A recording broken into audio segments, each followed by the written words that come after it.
one question that I think a lot of people think about when they get a podcast is, okay, how do I make money?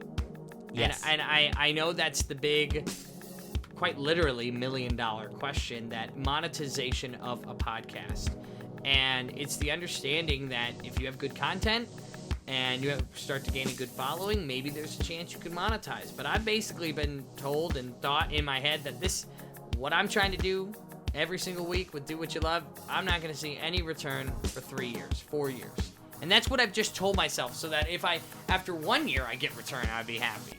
But I feel like as a podcast consultant through your business, do you get this question a lot? I'm sure most of the time. I think the first question I get is, how long should my show be? The second question is, how do I make money? So you're right on point, Jeff. And I'd say at least 1 year. You're probably right. You're probably closer to it with 2 or 3 or 4 years. You have to build something. You have to build something that somebody's going to want to spend money on. And to ask somebody to spend money on something is a really big ask. So, yes, if you get 10,000, 20,000, 50,000 downloads a show, yeah, you can sell to a mattress company or ZipRecruiter or like one of those big podcast advertisers once you hit a certain threshold. But you got to focus on the content first, and then have a good show, build the following. But you may not have thousands of people listening. The average mean, median, I always screw those words up. But essentially, if you're getting 125 downloads per episode, you're in the top 50% of all podcasts. Wow. And so people don't realize that. If you have a specialty with your podcast, and a decent audience, you can probably find a sponsor that way. Remember in college, people would talk, make a joke about an easy class and say, like taking basket weaving 101. So I always use basket weaving as an analogy. If you were really passionate about basket weaving and you did a podcast about basket weaving, you might have 25, 30 listeners, if you're lucky.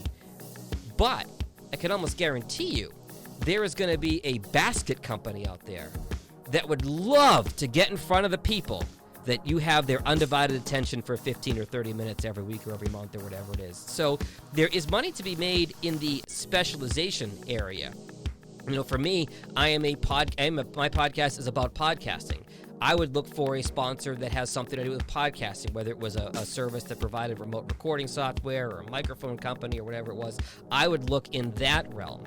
But you really got to focus on building your show more so than worrying about the money right away. If you're chasing the money right away before you can build a solid foundation, you're going to fail at it. I'll give a shout out to a friend of mine named Matt Kundle, who's up in Winnipeg. He was a longtime Canadian radio person who is now a podcast consultant who specializes in marketing and growing shows. He's brilliant. When I have a question about marketing and growing a show, I call Matt Kundle. He has a podcast called the Sound Off Podcast. It's about radio people, which is a great podcast as well. And he says, don't worry about making money right away.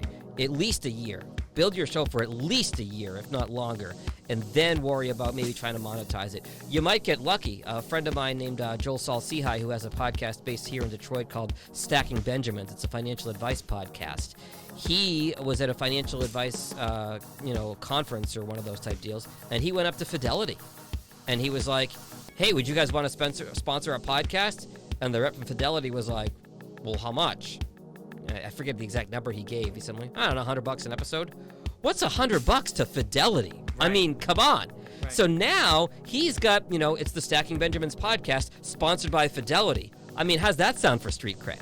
So you put a name like that behind it. So he told that story at a podcast panel that I was at once, and it blew me away. And I said, wow, that's brilliant. So, don't be afraid to ask somebody in your niche.